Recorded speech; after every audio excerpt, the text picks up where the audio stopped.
Okay, hopefully this is a real quick video, not too long. I'm going to be showing you how to resize brand new 350 Legend brass and once fired 5.56 Lake City brass to 5.45 by 39. I'll start off with the 350 Legend brass. I'm going to put it into the second stage of the press. It's going to go into the cutting die. The die is, I think it's a 6.5 Creedmoor die. It might be a 6.5 SPC. I don't even know if there's a difference between the two. Anywho, it's a die that fits 350 Legend brass. I had to cut the die somewhere along the threads, modify it a little bit so I could jam this brass up there a little further. And up here is just a Dillon, what's this, the 1200 cutter. Then it's going to swing around to the last stage where the Lee 5.45 sizing die is, with the decapping pin removed. I'll show you that process. You got to lube the brass first. Then you got to, after it goes through the sizing die and cutter, you're going to remove the lube from the neck area, swing it around to the fourth station for the final sizing. You can sort of do, I don't want to say two at a time, but you know, as one's in the fourth stage, you could put another one in the second stage. So that's almost enough talking. Here we go.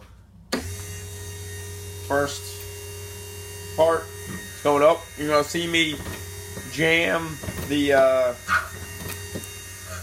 thing down like 5 or 6 or 7 times. All right, I'm not trying to slam it up in there and remove a ton of brass. Then this is what it's going to look like. All right, start it forming the neck, and it's cut to size. Then you want to take the lube off of the neck area, put it back in there, swing it around to the fourth station, put a new piece of brass in. All right, we're going to do the same thing like 5 or 6, 7 times. Am I getting jammed on? There we go. So you're going, it's going in, then bringing it down. All right, it's all the way down. Bring it out. Remove the lube from the neck. This piece of brass back in. This piece of brass comes out. And you're left with a nice 5.45 by 39. Now take a close look. It's going to leave, see that nub facing the camera? Super small, tiny little nub. I could pretty much take it off with my fingernail. That's where the vent hole is in the sizing die. Without the vent hole, I probably got a couple, I'll show you. So here's, boom, case gauge, good. All right, so that's 350 Legend brass. Without the vent hole, you're going to get crap like this. All right, where there's nowhere for the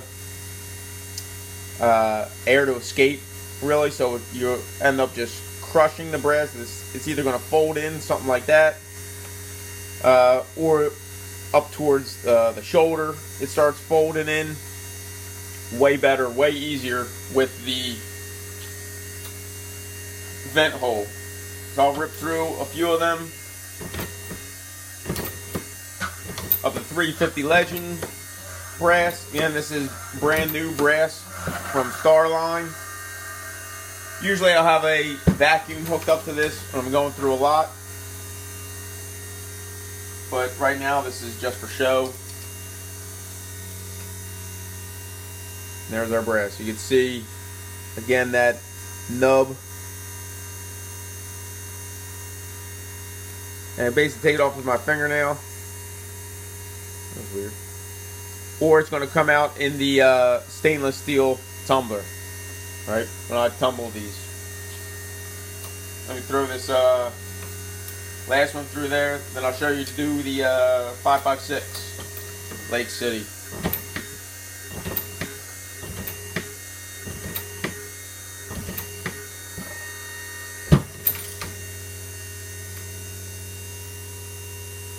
So that vent hole makes it super nice. Just way easier. There's a good look at that nub. Right? That comes right off. Like I said, it comes off with my fingernail. If I don't take my fingernail off, tag on. That's that setup. Different setup for 5.56.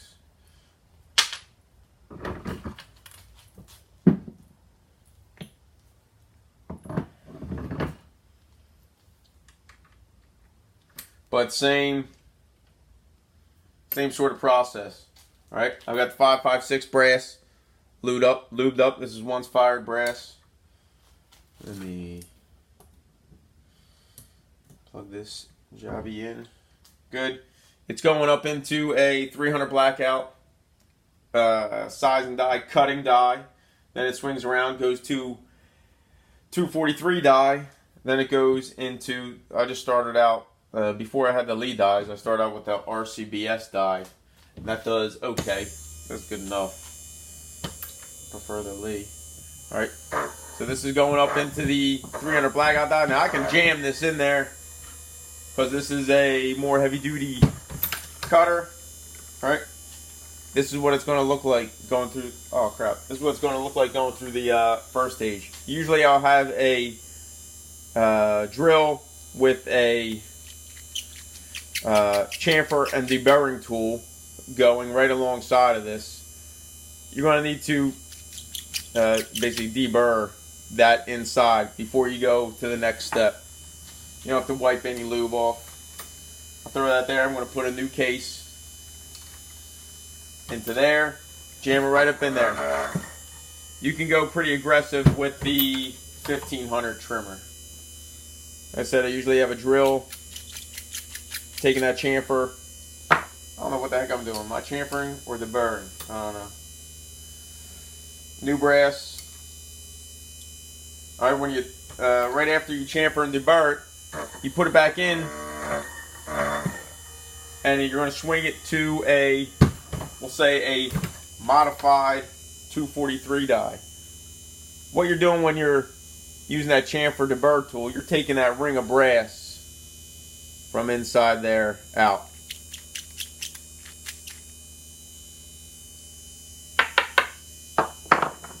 That's all. You don't want it, I forgot to tap that piece of brass.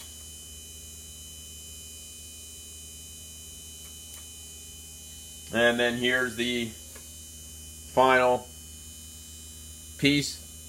I like the 5.56 brass. All right, there's very little advantage to using the 350 Legend brass. Goes right in the case gauge. So, all right, I can rip through a whole lot of 5.56 brass pretty quick. Right. And I have the chamfer and deburring tool on a drill, super quick. I'll just finish off these last two.